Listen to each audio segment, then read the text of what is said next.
हाँ दोस्तों नमस्कार।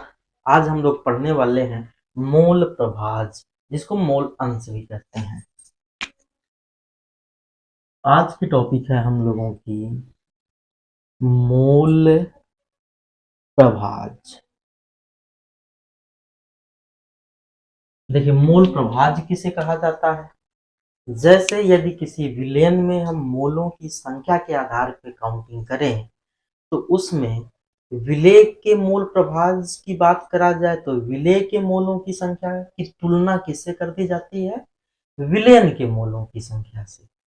और विलायक के मूल प्रभाज की बात करी जाए तो विलायक के मोलों की संख्या की तुलना किससे करती जाए? विलेयन के मोलों से। और यही तुलना क्या है? मूल प्रभाज है। इसको परिभाषिक रूप में हम लोग कैसे लिख सकते हैं कि विलेयन के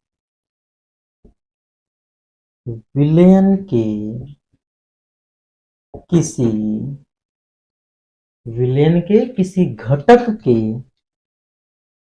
विलेयन के किसी घटक के मोलों की संख्या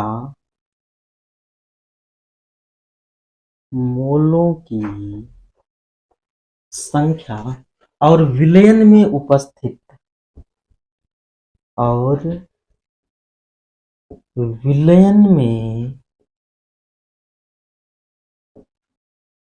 उपस्थित ठीक, विलेयन में उपस्थित उसके सभी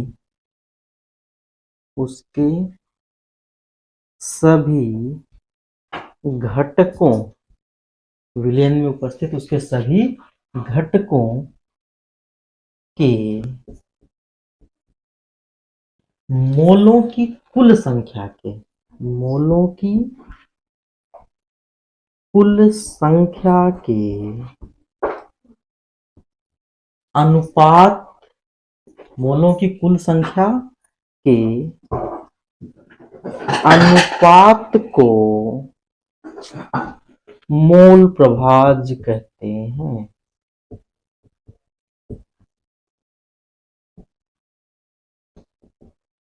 देखिए, मोल प्रभाज विलेयन के किसी घटक के मोलों की संख्या और विलेयन में उपस्थित उसके सभी घटकों के मोलों की कुल संख्या के अनुपात को मोल प्रभाज कहते हैं। मतलब यह है कि जैसे विलेयन है तो वह किससे मिलकर के बना है भाई? विलायक और विलेय बराबर क्या होता है? विलेयन होता है। यहां पर हम विलायक को भी मोल मोल से दर्शाएंगे, विलेय को भी किससे दर्शाना है? मोल से दर्शाने की बात है। तो विलेयन भी किस में रहेगा? मोल में रहेगा। तो इस विलेयन में विलायक का क्या मोल अंश है या इस विलेयन में विलेय का क्या मोल अंश है, इसमें हम यही ज्ञात करेंगे। तो विलेयन के दो घटक होते हैं, एक विलेय होता है और दूसरा विलायक होता है। तो विलेय का भी मोल प्रभाज ज्ञात किया जाता है और विलायक का भी मोल प्रभाज ज्ञात किया जाता है। इसी विलेयन से तुलना करी जाती है विलेय की, तो विलेय का मूल प्रभाज निकल गया, विलायक से कर दिया गया तो विलायक का मूल प्रभाज निकल गया। जैसे इसमें हम फार्मूला क्या लिख सकते हैं? फार्मूला हमको लिखना हो तो हम लोग लिखेंगे, जैसे मान लीजिए, चलिए एक कोई विलेयन लेते हैं जिसमें विलेय के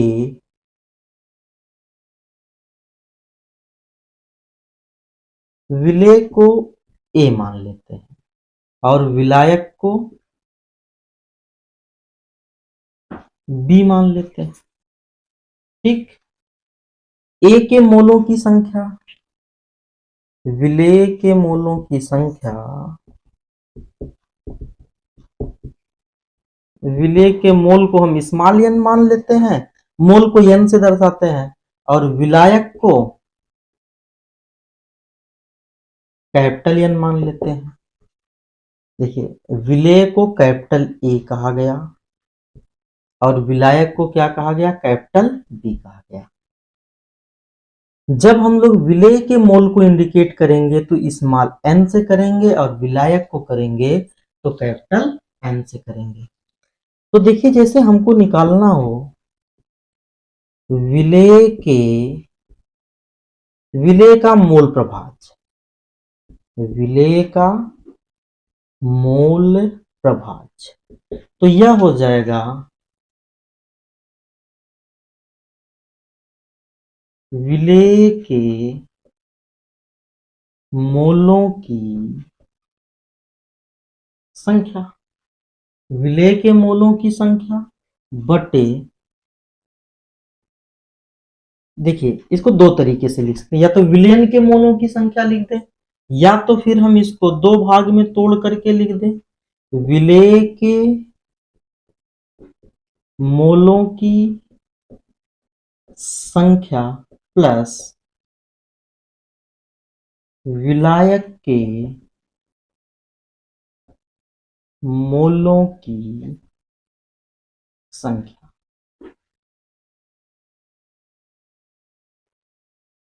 ठीक, अगर इसको हम लोग देखें तो विलेय के मोलों की संख्या, भाई विलेय के मोल को हम किससे इंडिकेट कर रहे हैं, स्मॉल एन से कर रहे हैं। इसको अगर हम क्या लिख दें, स्मॉल एन लिख दें, विलेय के मोलों की संख्या स्मॉल एन से हो रही है, या करके लिख दिया जाए स्मॉल एन प्लस विलायक के मोलों की संख्या, और विलायक के मोलों की संख्या को हम किससे इंडिकेट कर रहे हैं, कैपिटल से। यानी विलेय का जो मोल प्रभाज होगा वह N upon small N plus capital N, या इसको हम ध्यान में रख लें। अगर यहीं पे बात विलायक की करी जाए तो देखिए हम लोग इसको ऐसे लिख दें, विलायक का मोल प्रभाज बराबर, विलायक का मोल प्रभाज बराबर, तो यहाँ विलेय का मोल प्रभाज था, यहाँ पे विलायक का निकाल रहे हैं, तो जहां पे विलेय के मोलों की संख्या रहेगी वहां पर क्या हो जाएगा भाई, विलायक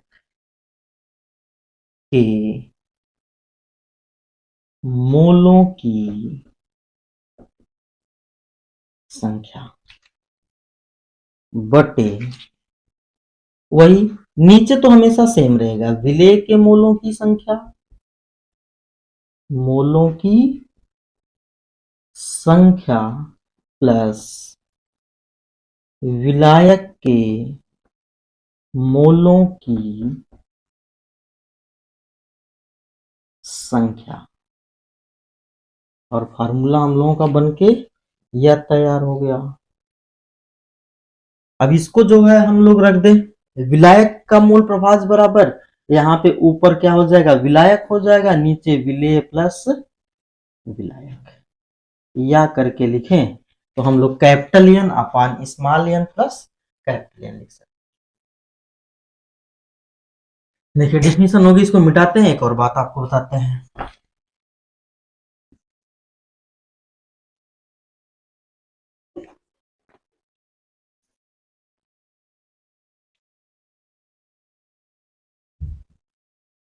हम लोग पिछले सवालों में यह पढ़े थे कि मोल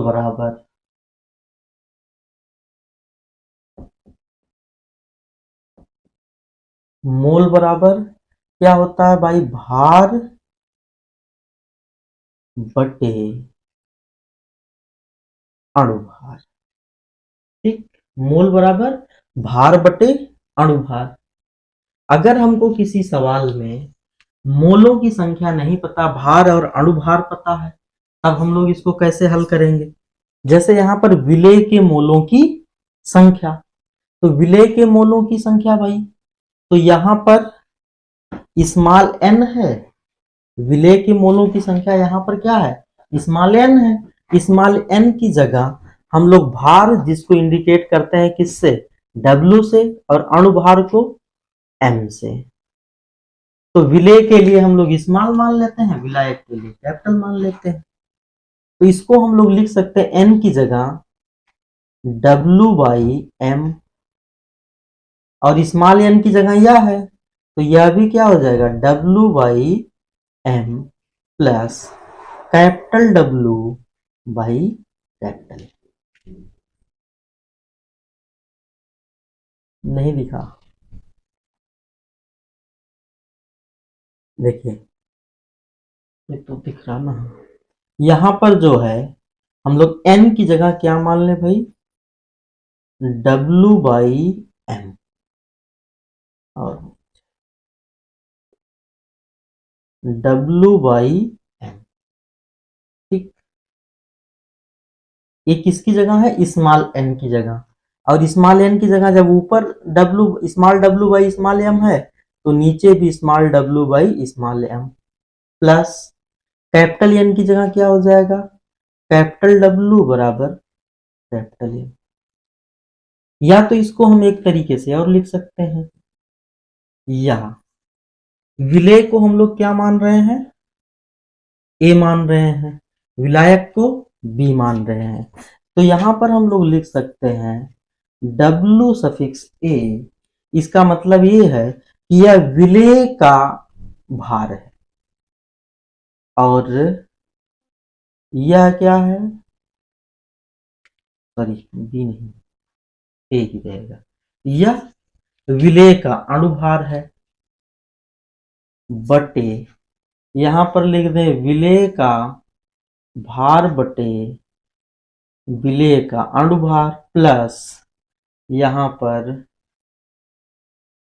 विलायक का अणुभार बटे विलायक का अणुभार।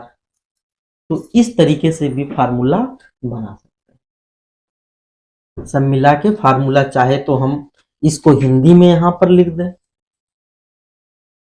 इसको हम बहुत छोटे तरीके में लिखें, यहां पर भी बात समझ में आ रही है, नहीं समझ में आ रही है, यहां पर हम लोग समझ सकते हैं। यानी कि इसी बात को चार तरीके से हम लोग इंडिकेट कर सकते हैं।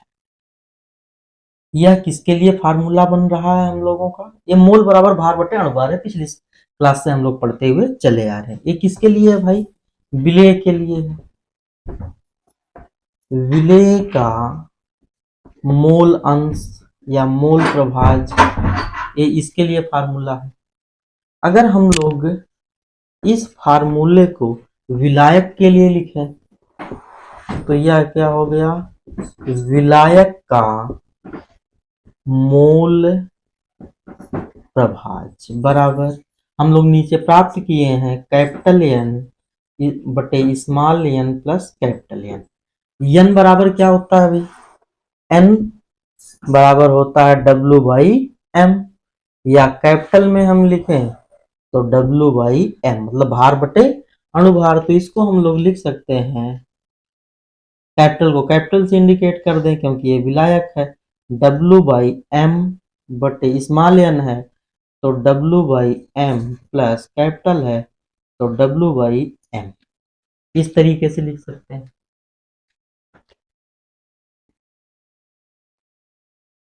या फिर हम इस तरीके से भी लिख सकते हैं, यहां पर डब्ल्यू बी, क्योंकि अब तो विलायक की बात हो रही, बटे M B upon W B upon M B plus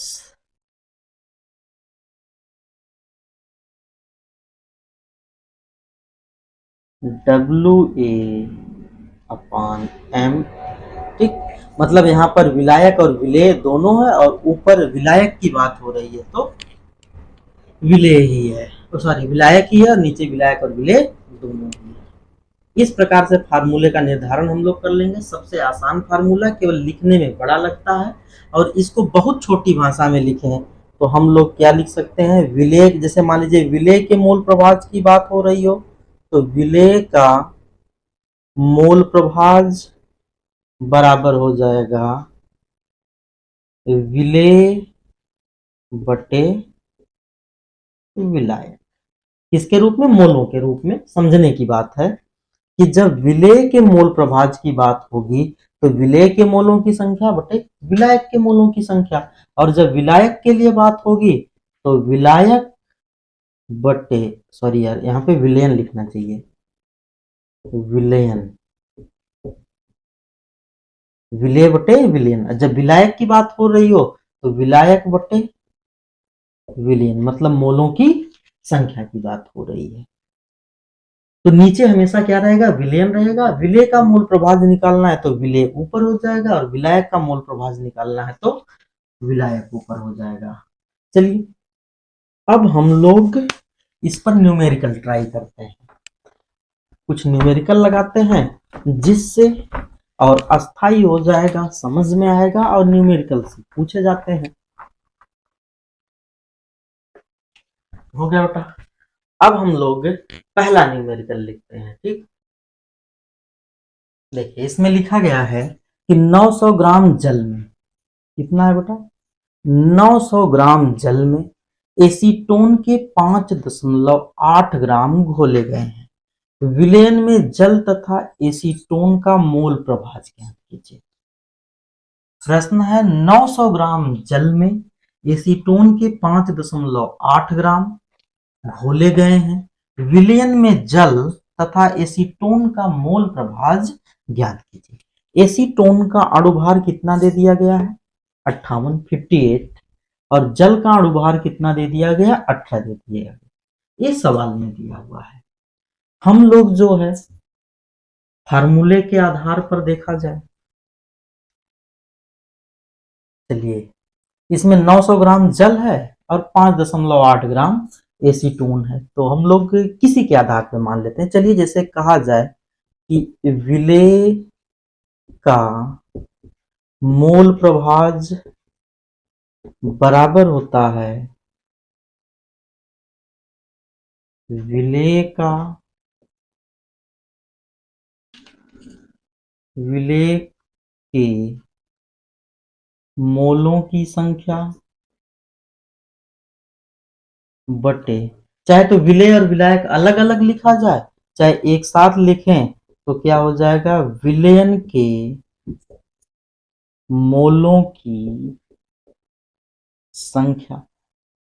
अब देखिए यहां पर मोल के बारे में प्रश्न में कुछ नहीं दिया गया है, प्रश्न में मोल का नाम ही नहीं लिया गया है। ना तो जल के मोलों की संख्या बताया गया है, ना तो एसीटोन के मोलों की संख्या बताया गया है। लेकिन अभी हम लोग पढ़ रहे थे तो उसमें हम लोगों ने यह पढ़ा कि मोल बराबर होता है भार बटे अणुभार, भार बटे अणुभार। तो हम लोग पहले जल है, जल के लिए देख लें। जल का मोल बराबर, भार कितना है भाई, 900 ग्राम है, 900 ग्राम है, और जल का अणुभार कितना है, 18 है, ठीक। तो इसका मान निकालेंगे तो 18 पचे 90, जीरो, कितना आ गया भाई, 50 मोल आ गया। वहीं पर अगर हम एसीटोन का देखें, एसीटोन का मोल, तो हम एसीटोन का मोल कितना है, 5.8 ग्राम बटे 58 ग्राम। तो 5.8 में यदि हम 58 की भाग देंगे तो यह आएगा 0.1 मोल। अब हमको ये पता चल गया कि जल का मोल कितना है, एसीटोन का मोल कितना है, और इससे जो बना हुआ विलयन है तो विलयन में मोलों की संख्या बराबर, विलयन में मोलों की संख्या बराबर क्या होगा भाई, विलेय प्लस विलायक होगा। तो विलेय कितना है, विलेय प्लस विलायक, चलो विलायक जल हो गया तो इसको हम 50 मान लें, और यह कितना हो गया 0.1, यानी कि जो बराबर विलयन बन रहा है वह 50.1 1 मोल का बन रहा है। ठीक है भाई, 50.1 मोल का बन रहा है।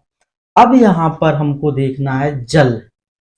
अगर हम लोग कहें कि जल का मोल प्रभाज बराबर, जल का मोल प्रभाज बराबर, यानी कि जल के मोलों की संख्या, जल के मोलों की संख्या बटे विलयन के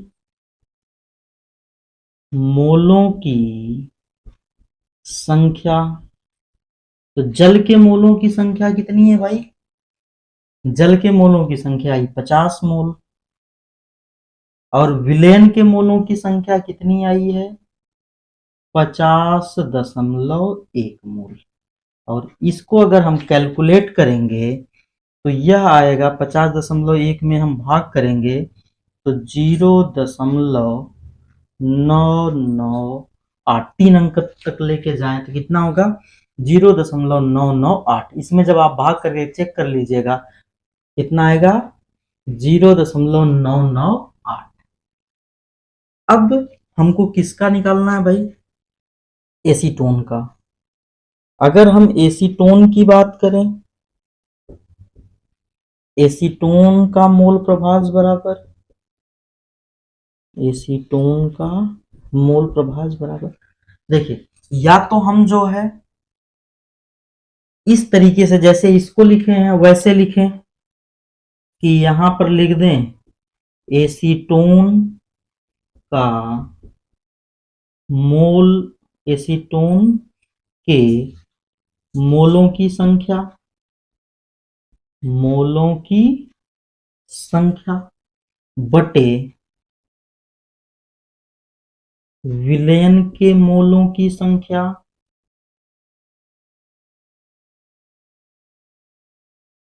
ठीक, और यह क्या हो जाएगा भाई? जी, एसीटोन के मोल कितने प्राप्त हुए हैं? 0.1, तो यह हो गया 0.1 बटे 50.1। अब इसको हम भाग देंगे तो यह आएगा 0.002। ठीक, एक तरीका और भी होता है। ये तो हो गया आपका आंसर, ये दोनों आंसर आप लिख लीजिए कि यह जल का मोल प्रभाज हो गया और यह एसीटोन का मोल प्रभाज हो गया। जैसे अगर एक का मोल प्रभाज आपको प्राप्त हो जाए और दूसरे का मोल प्रभाज ज्ञात करना हो तो यह जान लीजिए कि एक में से घटा दें, क्योंकि विलेय और विलायक के मोल प्रभाजों का योग हमेशा एक होता है। विलेय और विलायक के मोल प्रभाजों का योग हमेशा एक होता है। जैसे हमको यदि जल का मोल प्रभाज मिल गया 0.998, तो हम इसको 1.000 से घटा दें 0.998। ठीक, तो यहां से यहां 10 बन जाएगा, 10 में से 8 जाएगा 2, 9 में से 9, 0 दशमलव से दशमलव कैंसिल हो गया। नहीं यार, दशमलव है तो लगेगा, फिर यहाँ पर चला गया तो 0। ठीक, तो यहाँ पर भी क्या है? 0.002 आया है। अब देखिए सेम इसको भाग करने पर भी आ रहा है और एक से घटाने पर भी आ रहा है। ऐसा इसलिए है क्योंकि जब हम विलेय और विलायक के मोल अंशों को जोड़ते हैं तो हमेशा इसका योग एक आता है। ठीक, तो देख लीजिए सवाल को। एक दूसरा सवाल हम लोग लगाएं, देखा जाए अंतर आता है उसमें। तो दूसरा सवाल हम लिखते हैं, तब तक आप लोग इसको एक बार रिपीट कर लो, कैलकुलेशन अपनी चेक कर लो या अपने कैलकुलेट कर लो। चलिए देखिए, यहां पर प्रश्न है 72 ग्राम जल और 92 ग्राम एथिल एल्कोहल के मिश्रण में जल तथा एथिल एल्कोहल का मोल प्रभाज ज्ञात कीजिए। प्रश्न है 72 ग्राम क्या है भाई? जल है। जल कितना है? 72 ग्राम यानी 72 ग्राम। एथिल एल्कोहल यह कितना है 92 ग्राम। तो पहले इसको हम लोग मोल में बदल लें।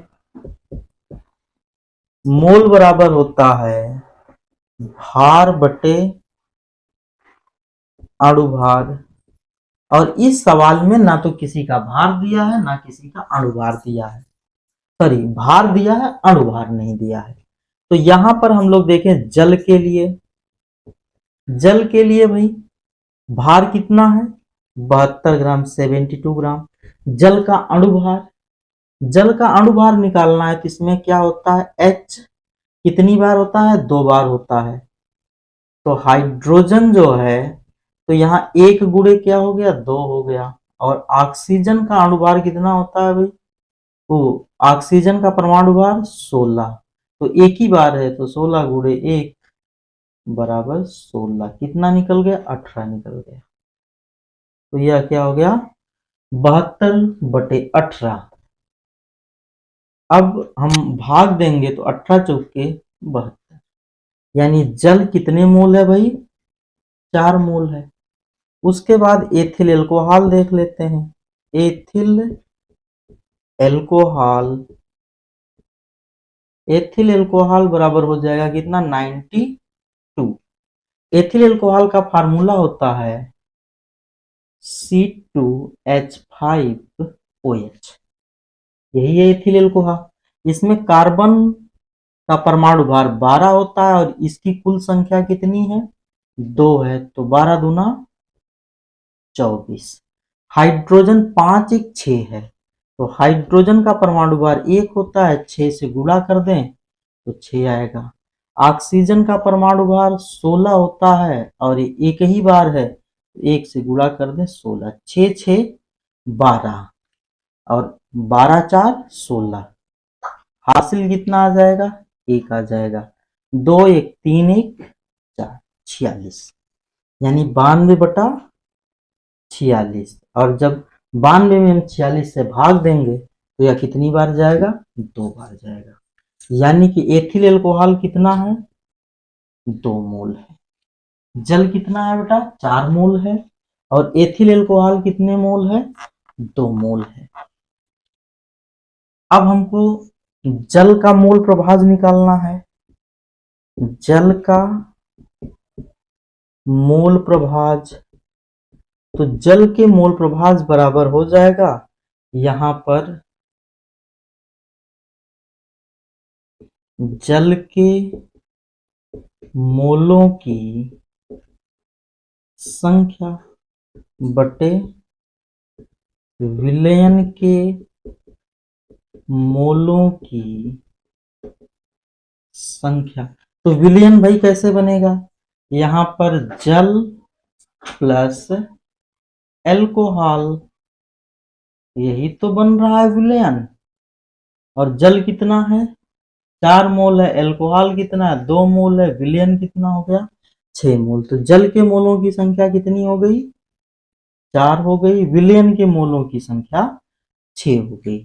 ठीक, तो 6 छक्का 36 यानी कि 0.66 आता जाएगा। ठीक, क्योंकि यहाँ पर दशमलव बढ़ा के जब हम 40 करेंगे तो 6 छक्का 36 हो जाएगा, फिर 4 आएगा, फिर एक कंटिन्यू बना रह जाएगा।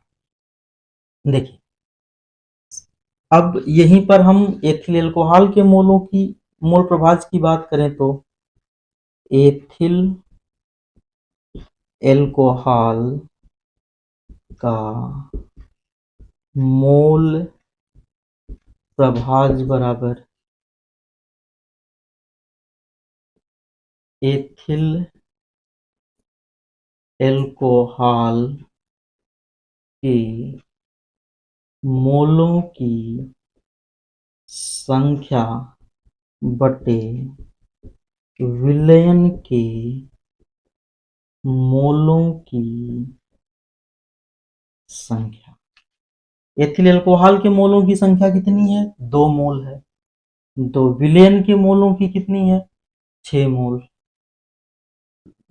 भाग करेंगे दशमलव बढ़ा करके यहाँ पे 0.66 20 लेके आएंगे, 6 त्रिक 18, फिर 2 बचेगा, यानी कि इसमें भी कितना आता जाएगा, 0.33।